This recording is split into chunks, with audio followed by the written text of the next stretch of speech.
السلام علیکم ورحمۃ اللہ وبرکاتہ۔ آخرت کیوں ضروری ہے؟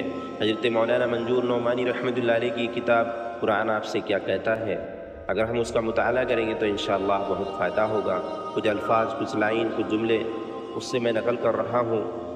قرآن مجید نے آخرت کی ضروری ہونے پر کئی پہلوؤں سے روشنی ڈالی ہے۔ اپنے خاص انداز میں قرآن پاک انسانوں کے صحیح فطرت اور صحیح عقل کو مخاطب کرتے ہوئے کہتا ہے کہ تم دیکھتے ہو کہ اس دنیا میں برائی اور بھلائی موجود ہے، لیکن اس کی سزا اور جزا جو اللہ تعالیٰ کی صفت عدل کا تقاضا ہے، جو یہاں نہیں ملتی۔ اس لیے یہ ضروری ہے کہ اس دنیا کی زندگی کے بعد کچھ اور زندگی ہو، جس میں نیک بختوں کو ان کی نیکیوں کی جزا اور مجرموں کو ان کی بدکاریوں کی سزا ملے۔ اگر ایسا نہ ہو تو اس دنیا کے خالق اور پروردگار پر اس کے سبب بڑا الزام آئے گا۔ اس کو ذرا تفصیل سے یوں سمجھیے کہ اس دنیا میں ہم دیکھتے ہیں کہ بہت سے بے باک مجرم، ظالم اور بدکار عمر پر بڑے بڑے گناہ کرتے ہیں، لوگوں کے جان و مال پر ڈاکے ڈالتے ہیں، کمزوروں پر ظلم کرتے ہیں، خدا کے بندوں کے حقوق مارتے ہیں، غریبوں کو ستاتے ہیں، رشوت لیتے ہیں اور خیانتیں کرتے ہیں، اور عمر بھر ایسا کرتے ہوئے اپنی اولاد کے لیے عیش و عشرت کا سامان چھوڑ کر اس دنیا سے چلے جاتے ہیں۔ اور اس کے برعکس بہت سے اللہ کے بندوں کو اس حال میں بھی دیکھا جاتا ہے کہ وہ بیچارے بڑی نیکی اور پارسائی کی زندگی گزارتے ہیں، کسی پر ظلم نہیں کرتے، کسی کے ساتھ دغا اور دھوکہ نہیں کرتے، کسی کا حق نہیں مارتے، اللہ کی عبادت بھی کرتے ہیں، اس کی مخلوق کی خدمت بھی کرتے ہیں، اس کے باوجود ان کی زندگی تنگی اور تکلیف میں گزرتی ہے۔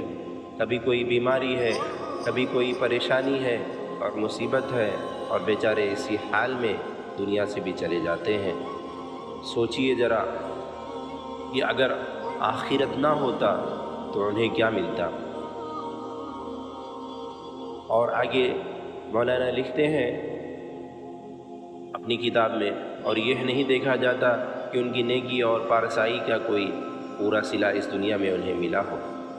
بس اگر اس دنیا کی زندگی کے بعد کوئی اور ایسی زندگی نہ ہو جہاں ان بدکاروں اور نیک لوگوں کو اپنے اپنے اعمال کی جزا اور سزا ملے، تو یقیناً خدا پر یہ الزام آئے گا کہ اس کے یہاں دنیا کی بے انصاف حکومتوں سے بھی زیادہ اندھیرا ہے، نہ نیکی کاروں کی نیکی کی کوئی قدر ہے اور نہ ظالموں اور بدکاروں کی بدکاریوں اور بدمعاشیوں کی کوئی سزا ہے، بلکہ سارے پارشاؤں، پرہیزگاروں اور چور اچکوں کے ساتھ اندھیر نگری والا ایک ہی برتاؤ ہے۔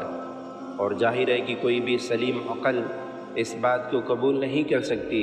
اللہ تعالیٰ کی ہستی تو بہت بلند اور بہت اونچے مرتبہ والا ہے، ایسا برتاؤ تو کسی بھی بھلے انسان کی شان کے بھی خلاف ہے، جبکہ وہ شریفوں، صالحوں، پرہیزگاروں اور صبر بدکاروں، مجرموں اور بدمعاشوں کے ساتھ ایک سا معاملہ کیسے کرے؟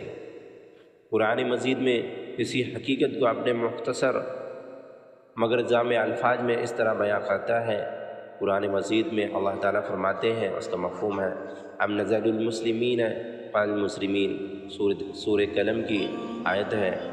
کیا ہم فرما برداروں کو مجرموں کے برابر کر دیں گے؟ یعنی ایسا ہرگز نہیں ہو سکتا۔ ایک دوسری جگہ اللہ تعالیٰ ارشاد فرماتے ہیں قرآن مجید میں، اس کا مفہوم ہے ام نجعل الذین آمنوا وعملوا الصالحات کالمفسدین فی الارض ام نجعل المتقین کالفجار، سورۃ صاد کی آیت ہے۔ کیا ہم ان لوگوں کو جو ایمان لائے اور نیک اعمال کیے ان لوگوں کے برابر کر دیں گے جو زمین میں فساد پھیلاتے ہیں، یا ہم پر پرہیزگاروں کے بدکاروں کے برابر کر دیں گے؟ یعنی ایسا ہرگز نہیں ہو سکتا۔